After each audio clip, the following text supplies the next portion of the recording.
আজকের এপিসোডে আমরা বুটস্ট্র্যাপের রোতে এবং ডিসপ্লে ফ্লেক্সের ভিতরে যে প্রপার্টিগুলো আছে, যেরকম justify content centre, align item centre বা align item start, end, justify কন্টেন্টের ভিতরে দুই তিনটা প্রপার্টি আছে। আচ্ছা, জাস্টিফাই কন্টেন্ট স্টার্ট, ইন্ড এবং সেন্টার, এই যে প্রপার্টিগুলো আছে এইগুলো বুটস্ট্র্যাপ থেকে আসলে কিভাবে ইউজ করা যায় সেই জিনিসগুলো শিখব। তো চলেন এখানে আমরা যদি আগের মতোই আবার একটা রো তৈরি করি, সাপোজ এই জায়গাটাতে, এবং এই জায়গায় আমরা কি করতে পারি, সাপোজ ধরেন হচ্ছে আমরা দুইটা কলাম তৈরি করব। হ্যাঁ, তো সাপোজ আমরা কলাম 3 নামে আমরা দুইটা কলাম তৈরি করলাম, অর্থাৎ সবসময়ের জন্য কলাম 3 থাকবে। হ্যাঁ, কল 3। তো এর ভিতরে আবার আমরা একটা ইমেজ দিতে পারি, অ্যাসেটস ইমেজেস 1.jpg। ওকে, অল্টারনেটিভ টেক্সটে এরকম থাকলো।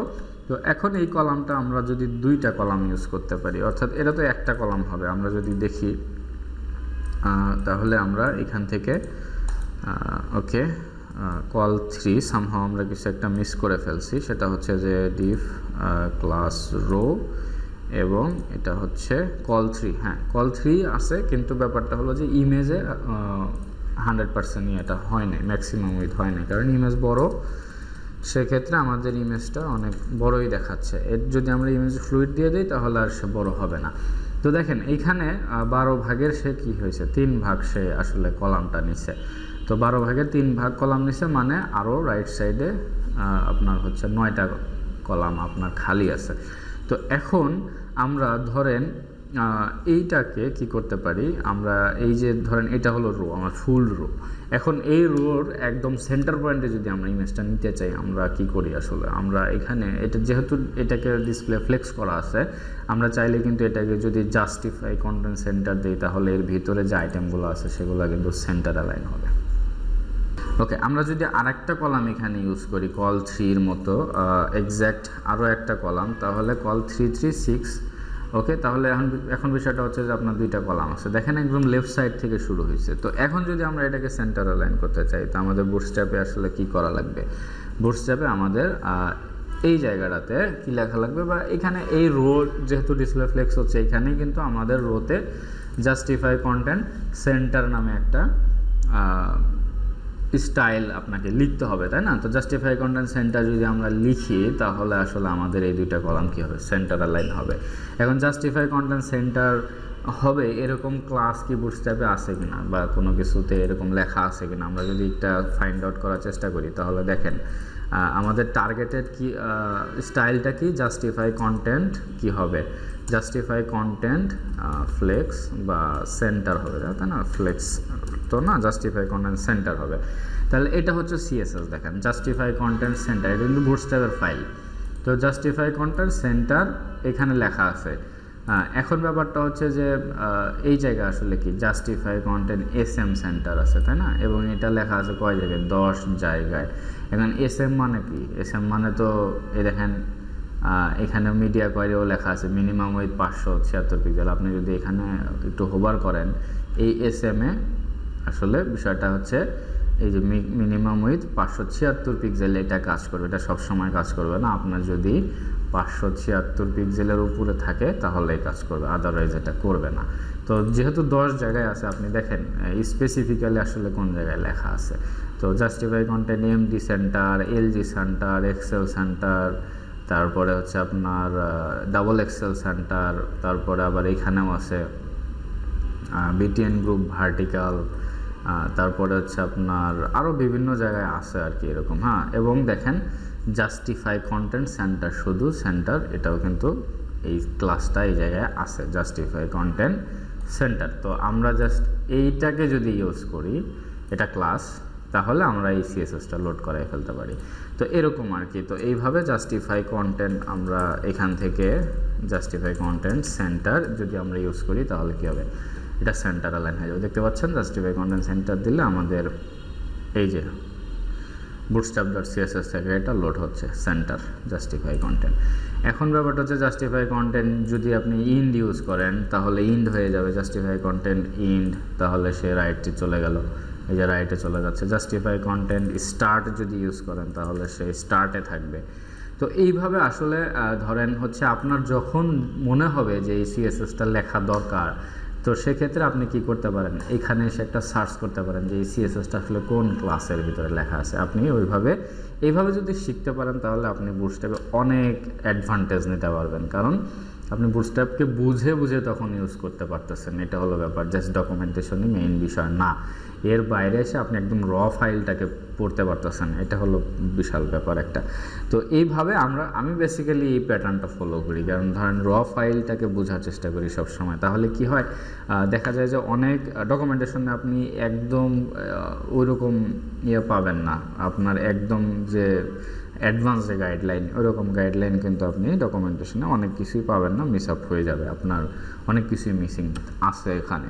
তো ব্যাপারটা হচ্ছে যে যদি আমরা এই অভ্যাসটা করতে পারি তাহলে হয়ে যাবে। এখন ব্যাপারটা হলো কি, ধরেন আমরা আমাদের প্রজেক্ট মানে ওয়েব ডিজাইন যখন আমরা শেখা শুরু করছি, ঠিক তখন কিন্তু আমরা কি করছি, একটা ফ্ল্যাগ বানানো দেখছিলাম, তাই না? তো আমরা যদি এখন একটা ফ্ল্যাগ তৈরি করতে চাই বুটস্ট্র্যাপকে সহযোগিতা করে, মানে বুটস্ট্র্যাপের সহযোগিতা নিয়ে, তো সেক্ষেত্রে দেখেন আসলে আমাদের কত সিএসএস কম লেখা লাগে, আমরা এটা করব। তো এখন এইরকম দেখেন জাস্টিফাই কন্টেন্ট সেন্টারের মতোই বা স্টার্টের মতোই কিন্তু আমরা কি করতে পারি, অ্যালাইন আইটেমসও ইউজ করতে পারি। যেখানে আমাদের অ্যালাইন আইটেমস দরকার হবে সেখানে কিন্তু আমরা চাইলেই অ্যালাইন আইটেমস ইউজ করতে পারবো।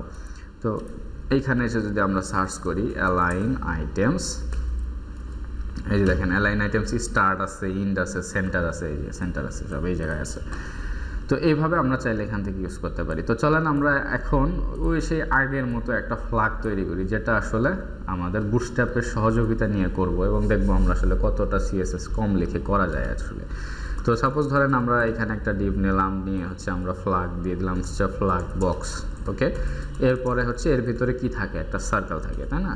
তো ফ্ল্যাগ, ওকে, সার্কেল থাকে, ওকে, রেড সার্কেল, যেটা আসলে এই দুইটা জিনিসই থাকে, এর বাইরে কিন্তু আসলে কিছু থাকে না। তো সেক্ষেত্রে এখন আমাদের যেটা করা লাগে সেটা হলো কি, আমরা এটাকে কি করতে পারি, হচ্ছে আপনার হচ্ছে ফ্ল্যাগ যে বক্স আছে এটাতে সিএসএস লিখতে হয়, তাই না? নর্মাল এটা আমরা যেভাবে করি আর কি।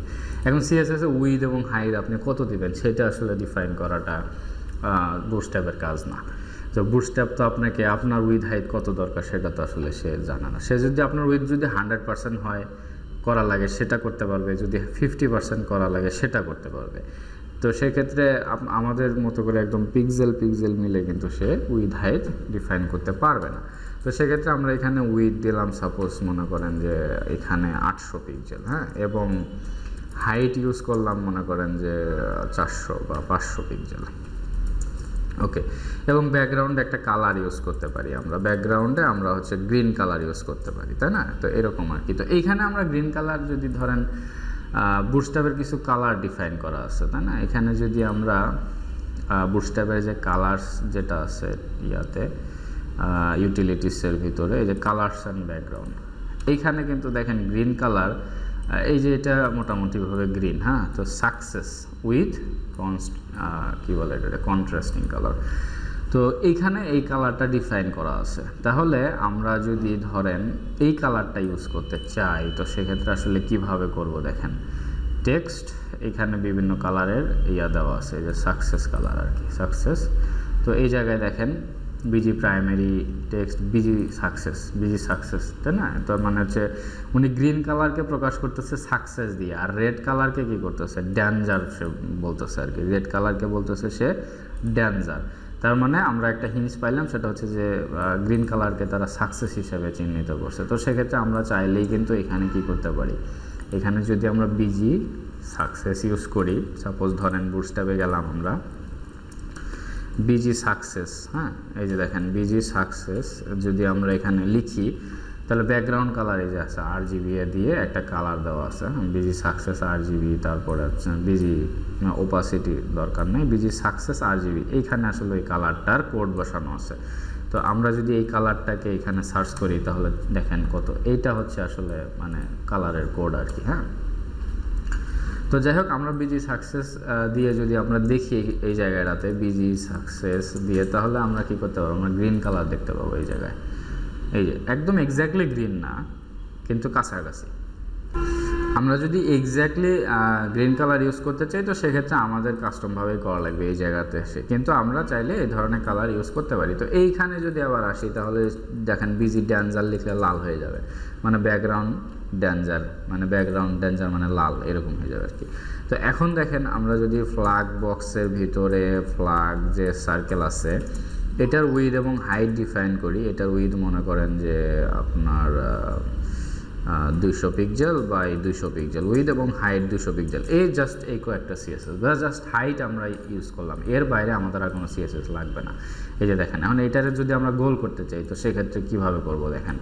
এটারে যদি আমরা গোল করতে চাই তাহলে আমাদের কি লাগতেছে, বর্ডার রেডিয়াস কি লাগবে। বর্ডার রেডিয়াস আপনার 50% করতে হবে, তাই না? তো দেখেন আপনি বুটস্ট্র্যাপে বর্ডার রেডিয়াস 50% আছে কি না, বা থাকলেও কোন ক্লাসে আছে আপনি সার্চ করেন, কন্ট্রোল F দিয়ে বর্ডার রেডিয়াস কি লাগবে আমাদের, বর্ডার রেডিয়াস লাগবে হচ্ছে 50%। তো দেখেন এটা আমরা লিখলাম, কত জায়গায় আছে, 2 জায়গায় আছে অনলি। তো এখানে আছে, এটা তো ডেফিনেটলি হবে না, ফ্রম চেক ইনপুট টাইপ ও রেডিও, এই ক্লাসটা তো মানে ফর্ম চেক ইনপুট বসে যায়, তো ইনপুটের ব্যাপার স্যাপার, এটা তো সব জায়গায় কাজ করবে না, তাই না? তো এখন অন্য জায়গায় দেখেন আসলে কি হয়। এবং আমরা যদি এই জায়গাটাতে এই দেখেন এটা উঠায় দিলে কি হয়, এই যে জাস্ট কোলনটা উঠায় দিলে 3 জায়গায় আছে, তো বর্ডার রেডিয়াস 50% এই জায়গায় আছে, এবং দেখেন এইখানে আছে, এটাই তো লাগবে আমাদের রাউন্ডেড সার্কেল। এটা যদি আমরা দিই তাহলে কি হবে দেখেন, বর্ডার রেডিয়াস 50% হয়ে যাবে, রাউন্ডেড সার্কেল যদি আমরা ক্লাসটা ইউজ করি। তো তাহলে দেখেন রাউন্ডেড সার্কেল আমরা এই জায়গায় ইউজ করে দিই, এটার বর্ডার রেডিয়াস 50% হয়ে যাবে। এবং প্রথম দিকে আপনার এই সময়টা লাগতেছে যে খুঁজে খুঁজে বের করা, আপনার হয়তো মনে হতে পারে যে ওইটা না খুঁজে আমি ততক্ষণে তো এখানেই লিখে ফেলতে পারি, তাহলে আমার ওইটা খুঁজে টাইম নষ্ট করে কোনো দরকার আছে কিনা। এখন ব্যাপারটা হচ্ছে যে আপনি খুঁজলেন 2-1টা প্রজেক্টসে বা এইভাবে খুঁজে খুঁজে করলেন, এখন যখন আপনার অসংখ্য সিএসএস মুখস্থ হয়ে যাবে, তখন ধরেন আপনার 1-150 সিএসএস আপনার এরকম মুখস্থ হয়ে গেছে, তখন কিন্তু আপনাকে আর খুঁজে বের করতে হবে না কোন জায়গায় কী আছে। যেরকম এখন আমরা কাজ করতে গেলে যেটা হয় আসলে আমরা কিন্তু সরাসরিভাবে বুটস্ট্র্যাপের এই ক্লাসগুলো না দেখি একদম মানে খুব দ্রুত আমরা সবগুলো সিএসএস ক্লাস ইউজ করে ফেলতে পারতেছি।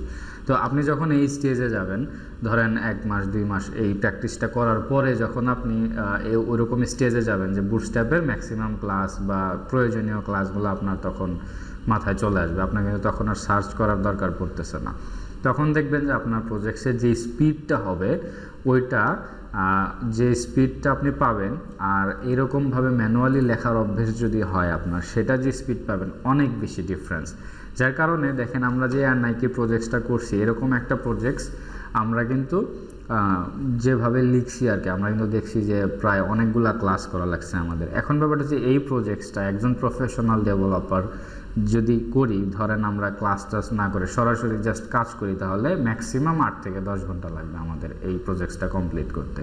তো এইরকম স্পিডে, তারপরেও আবার জাভা স্ক্রিপ্ট, মোবাইল মেনু এইসবগুলো কিন্তু সহ। তো এখন ব্যাপারটা হচ্ছে যে এরকম স্পিডে যদি আপনি কাজ করেন তো সেক্ষেত্রে দেখবেন যে বুটস্ট্র্যাপ দিয়ে অনেক ইজি হবে ব্যাপারগুলো, ঠিক আছে? তো এত সময়ও আসলে খুব একটা লাগার কথা না, কারণ এখানে ধরেন আমরা মোবাইল মেনু, তারপরে আপনার হচ্ছে জাভা স্ক্রিপ্টে অ্যানিমেশন, মানে কমপ্লিট একটা প্যাকেজ দিয়ে দিলে 1 দিনের ভিতরে এটা হয়ে যায়। আসলে আরও এক্সপার্ট ডেভেলপার হইলে দেখা যায় 5-6 ঘন্টার ভিতরে ফুল ডান করে ফেলতেছে, এরকম একটা ব্যাপার। কিন্তু আমরা র সিএসএস লিখে কিন্তু অনেকগুলো ফাইল আমরা করে ফেলছি। দেখা যায় কি যে যদি আমরা বুটস্ট্র্যাপ দিয়ে ওই সেম প্রজেক্টটা করতে যাই, আমাদের অনেক সিএসএস কমে যাবে এবং অনেক দ্রুত আমরা এই প্রজেক্টটা ডান করতে পারবো। তো এটাই আসলে টার্গেট, যে আসলে আপনি বুটস্ট্র্যাপের যখন সবগুলো ক্লাস শিখে ফেলবেন তখন আপনার দ্রুত প্রজেক্টগুলো উঠাইতে পারতেছেন। তো এখন দেখেন আমরা রাউন্ডেড সার্কেল দিলাম, এটা কিন্তু রাউন্ডেড কী হয়ে গেল, সার্কেল হয়ে গেল। এখন আমাদের টার্গেটটা কি, এখন টার্গেট হচ্ছে এটাকে সেন্টারে লাইন করা, তাই না? তো সেটা যদি আমরা করতে চাই আমরা কিভাবে করব দেখেন, আমরা এটাকে ডিসপ্লে ফ্লেক্স করতে হবে, আমাদের ফ্লেক্স দিয়ে দিলাম, তাহলে কি হবে, এটার ভিতরে যে এলিমেন্টগুলো থাকবে সেগুলো ফ্লেক্সিবল। এবং আমরা এখানে কি করব, ভার্টিক্যালি যদি এটাকে সেন্টার করতে চাই অ্যালাইন আইটেম সেন্টার ইউজ করব, তাহলে কি হবে, ভার্টিক্যালি দেখেন এটা সেন্টারের মধ্যে চলে আসছে ভার্টিক্যালি। এবং এরপরে যদি আমরা জাস্টিফাই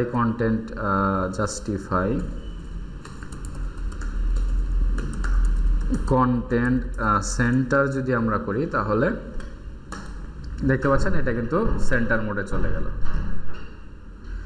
তো এটা হচ্ছে সেন্টার মোডে চলে আসলো এবং জাস্টিফাই কন্টেন্ট এবং অ্যালাইন আইটেম সেন্টার এটা দিয়ে কিন্তু আমরা এটাকে সেন্টার মোডে করে ফেললাম। এখন দেখেন আমরা এইটুকু করার জন্য আমাদের কত সিএসএস কম লাগছে, আমরা জাস্ট কিন্তু উইথ আর হাইটটা ডিফাইন করছি, এর বাইরে কিন্তু আমরা কোনো সিএসএস ইউজ করিনি, অর্থাৎ 4 লাইন সিএসএসে আমাদের মোটামুটি হবে এরকম একটা ফ্ল্যাগ রেডি।